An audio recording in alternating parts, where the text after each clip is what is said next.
उनमें से मुझे नहीं समझ आती कि उसका पाकिस्तान को कोई फ़ायदा हुआ हो।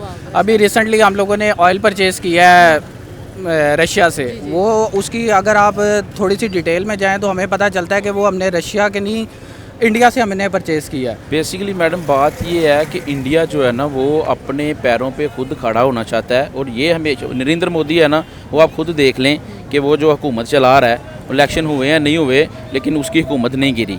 बेसिकली ना इंडिया जो है, इंडिया एक नॉन मुस्लिम कंट्री तो है, लेकिन इसमें ना एक है, इसमें जो इनके अंदर रेलिवेंट गवर्नमेंट है ना, वो अपने मुल्क को ऊपर लेके जाना चाह रही है। जो हमारी हुकूमत है वो बेसिकली अपने आप को देखती है, वो हमारे मुल्क को नहीं देख रही।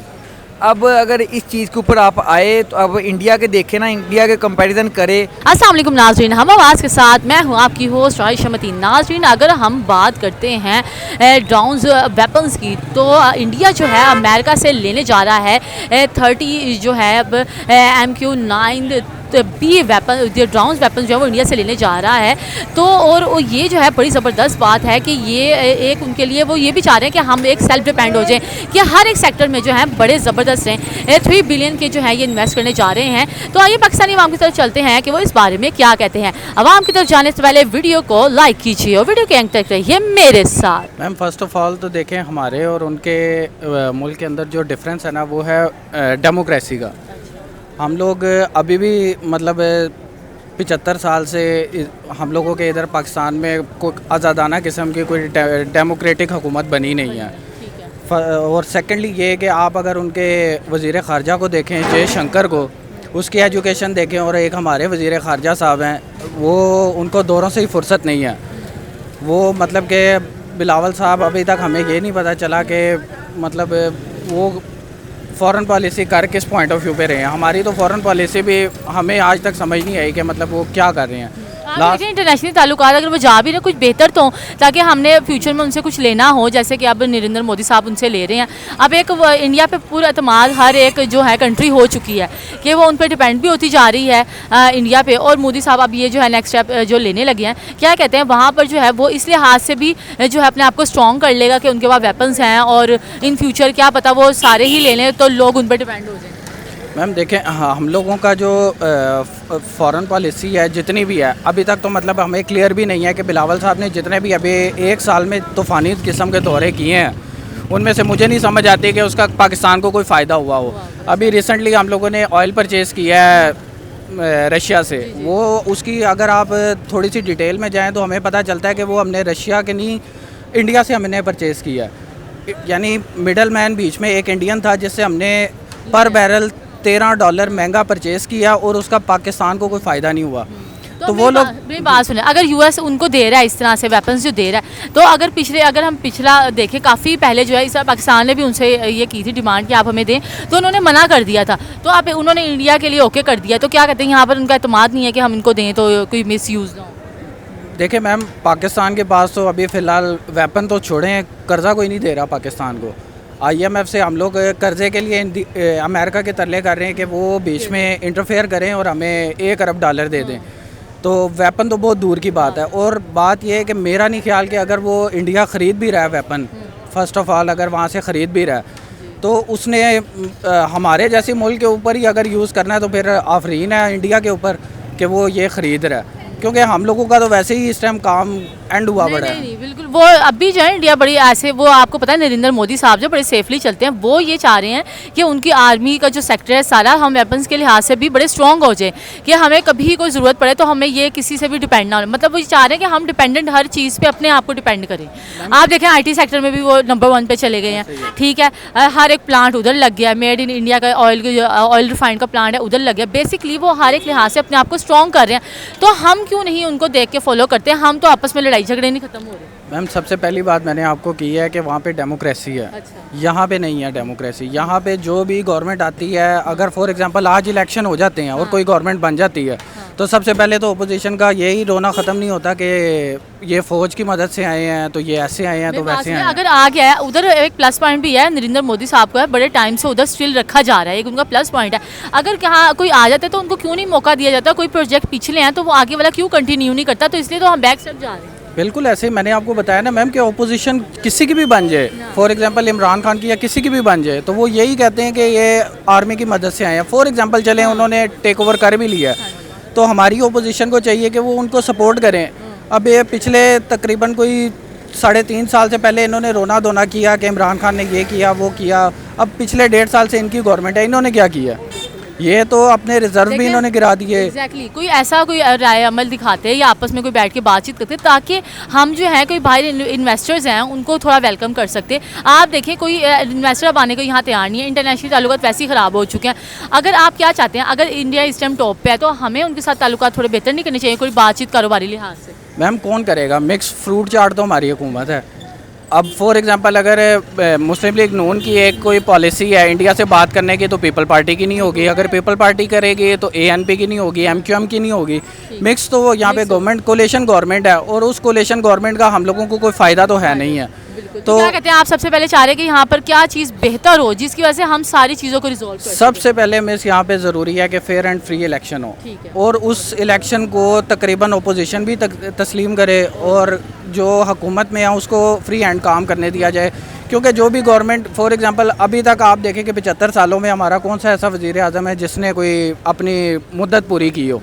हर वज़ीर आज़म कहता है कि मैंने एंड पे आगे तीर मारना था, लेकिन क्योंकि मेरी गवर्नमेंट गिरा दे तो वो तीर मेरे से लगा नहीं। ऐसे आप ये देखिए, अगर हम चले हमें एग्जांपल ही लेनी होती है ना किसी से, लेके हम सीख भी सकते हैं। नरेंद्र मोदी साहब है, वैसे तो अगर लोग ऐसे तो उठ के बात करते हैं कि चाय वाले हैं, लेकिन आप देखें उनकी स्ट्रगल नहीं देखनी, उनकी मेहनत, उनके टिप्स नहीं हम फॉलो कर सकते। उनको देख के इंसान, हम एक जिस लेवल पे हम भी समझ सकते हैं, तो ये तो बड़े बड़े वो हैं, तो वो देख के थोड़ा फॉलोअप तो करना चाहिए ना। मैम डेफिनेटली करना चाहिए। आप देखें कि उनकी करेंसी इस टाइम दुनिया के, मैं उस दिन अगर मैं गलत नहीं हूँ तो 14 या 15 कंट्रीज ऐसी 18 कंट्रीज ऐसी हैं जहाँ पे उनकी करेंसी इंडियन करेंसी चल रही है। हमारी अपनी करेंसी हमारे अपने मुल्क में यूएस, उन्होंने ये भी मेंशन किया कि हमें नहीं पता कि यूएस के साथ हमारे ताल्लुक कैसे रहेंगे। उन्होंने वो बेसिकली चाहिए कि हम सेल्फ डिपेंड हो जाए। इस तरह का हम भी उनको देख के थोड़ा सा हमें गाइडलाइन तो लेनी चाहिए, इसमें बुरी बात तो बेसिकली करेगा कौन मैम? ये तो गवर्नमेंट ने करना है ना। अगर तो गवर्नमेंट से नहीं होता तो वो मतलब कह दे कि हमारे से नहीं होता। अब गवर्नमेंट हमारी करने को कोई भी तैयार नहीं है। अब जाहिर बात है जो हमारी जिम्मेदारी वो गवर्नमेंट की है, हर एक चीज़ उससे देखनी है। हम खुद से तो इंडिविजुअली तो इंसान ही ना कर सकता, ये मेन बड़े हैं वही करेंगे। जाहिर बात है वहाँ आपके जो बड़े हैं उनके इदारे हैं, हर एक चीज़ बड़ी स्टेबल है, तो इनको भी चाहिए कि वहाँ की तरह स्टेबल करें और अपने मुल्क को तरक्की की तरफ लेके जाएँ, ना इधर की बात हो ना उधर की हो, ताकि हमारा मुल्क भी जाना जाए ना। सारी बात डेफिनेटली मैम ये होना चाहिए, लेकिन ये करेगा कौन? बेसिक पॉइंट ये है कि वो कोई भी करने को तैयार ही नहीं है। करेगा कौन? कोई भी नहीं कर रहा।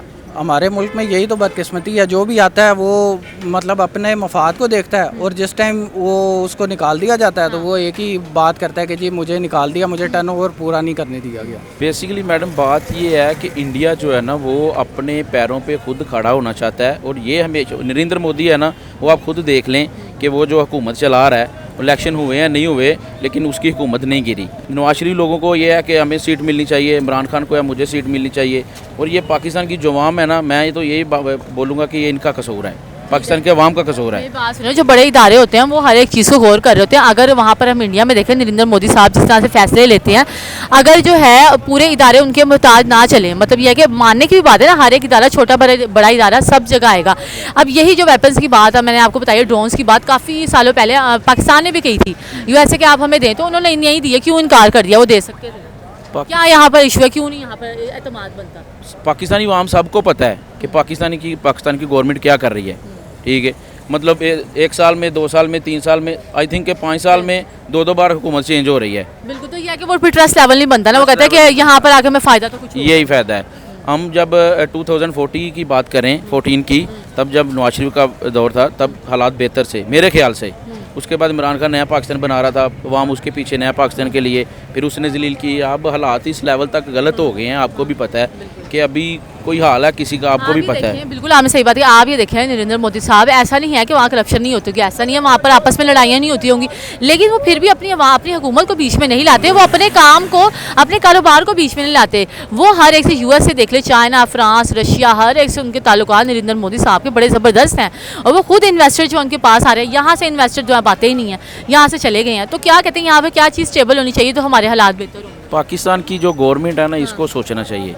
पहले तो जो इन्वेस्टर है उनको तहफ़्फ़ुज़ मिलना चाहिए, उनका जो बिज़नेस है, उनका जो पैसा इन्वेस्ट है उसको उनको पूरी गारंटी मिलनी चाहिए इस चीज़ की कि उन्हें कोई भी, यहाँ पे हर बंदा करप्शन पे टूरा चला हुआ है, आपको भी पता है, ठीक है। तो ये सिलसिला है कि पाकिस्तान में कोई हालात नहीं है, हम आउट ऑफ कंट्री में रहते हैं, वहाँ पे भी अभी जो आउट ऑफ कंट्री के लोग हैं वो पाकिस्तान के बारे में डिस्कस करते हैं कि इनकी जो गवर्नमेंट है ना उसका कसूर है, ठीक है। और दूसरी बात ये, आर्मी जब से ये इंटरफेयर कर रही है ना तब से ये हालात हो गए, ठीक है। पहले इमरान खान था, उसको देख लेना चाहिए था 5 साल, अगर वो बेहतर कर सकता तो ठीक था, नहीं तो इन लोगों को PMLN को जो उनको देना चाहिए था, लेकिन उन्होंने नहीं दिया। बिल्कुल ऐसे। तो आप क्या कहते हैं, हमारे आगे अगर हुकूमत स्टेबल हो जाती है तो हमारे इंटरनेशनली ताल्लुकात ठीक होने चाहिए, यहाँ पर भी हर एक चीज़ अवेलेबल, हमें भी तो हर एक चीज़ पे ग्रिप बनानी चाहिए ना, चाहे हमारे IT हो, चाहे हमारी फैक्ट्रीज़ हों, ठीक है। इस तरह से हम कोई बड़े बड़े प्रोजेक्ट से बाहर से बात करें, हमारे को भी कोई हालात बेहतर हों। ये पाकिस्तान की जो गवर्नमेंट है ना स्टेबल होगी तो ही बाद में ये सब कुछ होगा। तो क्या कहते हैं, अगर हम इस वक्त इंडिया जो है नंबर 1 पे जा रहा है, अगर हम उनके साथ थोड़े से कारोबारी लिहाज से बातचीत कर लें, हो सकता है हमें कोई फ़ायदा हो जाए। वो यही कह रहा है कि हमारे जुड़ने के साथ जो अगर कोई हमारे साथ जुड़ेगा हम उनको फ़ायदा है, अगर कोई हमारे साथ नहीं जुड़ता हमें नुकसान नहीं है, क्योंकि इस टाइम वो अपने पैरों पर खड़ा है। मैडम हम तो यही बोलते हैं कि अगर पाकिस्तानी गवर्नमेंट को या पाकिस्तान को उनसे बातचीत करके कोई कंप्रोमाइज़ करके फ़ायदा होता है तो उनको करना चाहिए, ठीक है, करना चाहिए, क्योंकि मुल्क के हालात तो बेहतर तब भी होने हैं अगर गवर्नमेंट ने कुछ करना है। अकेला बंदा तो कुछ नहीं कर सकता, ना मैं कर सकता हूँ ना आप कुछ कर सकते हैं। बेसिकली ना इंडिया जो है, इंडिया एक नॉन मुस्लिम कंट्री तो है, लेकिन इसमें ना एक है, इसमें जो इनके अंदर रेलिवेंट गवर्नमेंट है ना वो अपने मुल्क को ऊपर लेके जाना चाह रही है। जो हमारी हुकूमत है वो बेसिकली अपने आप को देखती है, वो हमारे मुल्क को नहीं देख रही। अब अगर इस चीज़ के ऊपर आप आए तो अब इंडिया के देखें ना, इंडिया के कंपैरिजन करें तो हमारा मुल्क दिन ब दिन नीचे जा रहा है, हालांकि एक वक्त में इंडिया से हमारा मुल्क ऊपर था। अब मसला ये आ गया क्योंकि गवर्नमेंट को जब तक ये नहीं पता चलेगा, हेलो है नहीं होगी, हुकूमत को कैसे चलाना है कैसे नहीं चलाना, उस वक्त तक आप किसी से ना कोई परचेजिंग कर सकते हैं ना कुछ आप ले सकते हैं। अब आपको एक बताओ, जनरली बात ये है, आप इंपोर्ट एक्सपोर्ट को ही देख लेना, इंडिया बहुत ऊपर है। इंडिया का सॉफ्टवेयर आपने अभी बात की है, इंडिया का सॉफ्टवेयर हाउस इतना ऊपर क्यों है? क्योंकि इंडिया कौन सा है, अपने जो कारीगर बंदा है ना उसको उसकी उजरत से ज़्यादा पैसे देता है, पाकिस्तान में वो नहीं मिलता। बिल्कुल आपने बात की, यहाँ पर जो कम मेहनत इतनी करवा लेते हैं लेकिन मुआवजा उससे भी आधा देते हैं, ऐसा क्यों है? वो इसलिए ये है ना, इधर कोई बंदा किसी कोई मेहनत को देखता नहीं है। इसमें और जो बंदा है ना वो अपने आप को देखता है, वो कहता है यार आपको पता है इस साल में हमारा कितने लाख जो है ना, जो बंदा ज़्यादा टारगेट वाला, जो ज़्यादा एजुकेशन बंदा है ना, एजुकेशन रखता है, वो बाहर के मुल्क चला गया। क्यों? इधर उसको इतनी उजरत नहीं मिलती। अब अगर आप कहते हैं ना इंडिया वेपन खरीद रहा है, वो खरीद सकता है क्योंकि उधर एक रूल है, उधर एक उनको पता भी उनकी उनको पता है यार हमने मुल्क को ऊपर लेके जाना है। इधर कोई सोचता ही नहीं है मुल्क के बारे में, बस ये एक इशू है। जब तक इधर कोई मुल्क के बारे में आगे सोचेगा नहीं ना, आप उस वक्त तक कुछ भी नहीं इधर खरीद सकते। तो क्या कहते हैं, यहाँ पर हुकूमत अगर स्टेबल हो सकती है, हो जाए इन फ्यूचर, तो क्या मामला बेहतर हो सकते हैं? और हमें क्या इंडिया से थोड़े से ताल्लुकात बातचीत के लिए कारोबारी लिहाज से हो सकता है थोड़ी बेहतरी? बेसिकली बस हुकूमत एक स्टेबल हो जाए, इंडिया से बात करने की ज़रूरत ही नहीं है। हम अल्लाह का शुक्र है, अल्लाह का हमारे मुल्क में नबी सल्लल्लाहु अलैहि वसल्लम का इतना करमात है, जो हमारा मुल्क वैसे ही बहुत ऊपर है। बस एक मसला ये है, इस मुल्क में जब तक गाइडलाइन मिलनी चाहिए, जब तक इस मुल्क में एक हुकूमत स्टेबल नहीं ना होगी। अब हमें कुछ नहीं पता होता यार आज डॉलर क्या है कल क्या है। बाहर के मुल्क में ये नहीं है, बाहर के मुल्क में कोई चीज़ 1 रुपये की है ना तो 2 मंथ बाद भी 1 रुपये की है। इधर आज 1 रुपये की है, कल 10 रुपये की है। आप इसके ऊपर जब तक काबू नहीं कर सकते आप कुछ भी नहीं खरीद सकते। इसका जो मेन इशू है, आप अपनी पहले हुकूमत को एक सीधा करें और उसको सोचना चाहिए अवाम के बारे में, यार अवाम कैसे है। आपके मुल्क में अक्सरियत इंडस्ट्री तो वैसे ही बंद हो गई है। आप फैसलाबाद में देख ले, अब फैसलाबाद में अगर 100% कंपनी है ना, 100 में तो 50% कंपनियाँ बंद है और 50% कंपनी ऐसे काम कर रही है, 4 वीक काम करती है, 4 वीक ऑफ करती है। तो वैसे तो नहीं मुल्क चलता है ये। अब मुल्क हुकूमत में जो मिनिस्टर वगैरह है उनको सोचना चाहिए तो इसको कैसे करना है कैसे नहीं चलाना है। ये आप और मैं बोलने से कुछ भी नहीं होगा जब तक उनके ज़हन में ये ख्याल नहीं ना आएगा यार हमने भी मुल्क को ऊपर लेके जाना है। तो ये तब ऊपर जाएगा, वैसे ही ऊपर नहीं जाएगा। बड़ी अच्छी बात है, हुकूमत ही सोचती है। आप ही देखें, ये नहीं कि इख्तिलाफात उधर नहीं होंगे, इंडिया में आपस में होते हैं, उनके उधर भी करप्शन होती होगी, लेकिन आप ये देखें वो अपने मुल्क को नुकसान नहीं पहुँचाते। नरेंद्र मोदी साहब जो बड़े तरीके से चलते हैं, हर एक, चाहे वो रशिया देख लें, US देख लें, UK देख लें, चाहे चाइना हो, हर एक से वो बाज बना के रखते हैं, कम्युनिकेशन करते हैं ताकि कोई हमारी राह निकले। तो वो इतना क्यों एक्सट्रीम पे जाके सोचते हैं? वो तो अभी आगे ना भी स्टेप लें तो उनके लिए खैर है, लेकिन वो हर एक स्टेप ले रहे हैं। मैम इसका एक इशू ये है ना, इंडिया की जो हुकूमत है ना, मोदी साहब, वो भला गैर मुस्लिम है, लेकिन उनके जेहन में एक शूर है, हमने इंडिया को आने वाले वक्तों में, आपको एक चीज़ बताऊँ, इंडिया ने अपनी जगह चाइना की जगह बना लेनी है। आपको पता है अमेरिका में आगे लोग ना अमेरिका में पाकिस्तान से लेके जाते थे, अब अमेरिका ने क्या कर दिया है, इंडिया से इम्प्लाई उठाना शुरू कर दिया। चाइना अब बहुत जोर लगा रहा है जी भाई हमने कौन सा है ना काम को ऊपर लेके जाना, लेकिन अमेरिका क्या करता है, चाइना ने ना इंडिया की इकोनॉमी जो पीपल्स है ना वो थोड़ी ज़रूरत में काम अच्छा कर देते हैं। इंडिया में हमारे मुल्क में बड़े टैलेंटेड बंदे हैं, लेकिन वो इधर शो नहीं करते। हमने लोगों से पूछा कि इस तरह से जो है नरेंद्र मोदी साहब जो है 30 ड्रोन वेपन्स जो है वो ख़रीदने जा रहे हैं अमेरिका से, तो उस बारे में क्या कहते हैं। उनका यही था कि ये तो बड़ी ज़बरदस्त बात है कि वो जो है अपने आप को हर एक जगह पे जो है वो स्ट्रॉन्ग करना चाह रहा है, और एक तो उनकी इकोनॉमी भी बेस्ट है, और नरेंद्र मोदी साहब जो है हर एक चीज़ बड़ी बेहतर तरीके से लेके चलते हैं। यहाँ पाकिस्तान में जो है आपस में एक दूसरे की टांग खींचने में लगे हुए हैं, अगर यहाँ टैलेंटेड लोग हैं भी तो यहाँ उनको प्रमोट नहीं किया जाता, और जाहिर बात है जब आपस में ही ताल्लुकात ख़राब होंगे तो दूसरे हमारे इंटरनेशनली ताल्लुकात कैसे बन सकते हैं। और अगर हम फ्यूचर में अगर उनसे हमने कहा भी होगा ड्रोन्स का, तो उन्होंने मना कर दिया। जाहिर बात है यहाँ पर कौन है जिनसे वो बात कर सके, यहाँ पर जो है ट्रस्ट इन्होंने खुद ही ख़त्म किया है, तो वो उनको खुद बनाना होगा। इस तरह की मज़ीद वीडियोज़ को देखने के लिए हमारा चैनल ज़रूर सब्सक्राइब कीजिए। अल्लाह हाफिज़।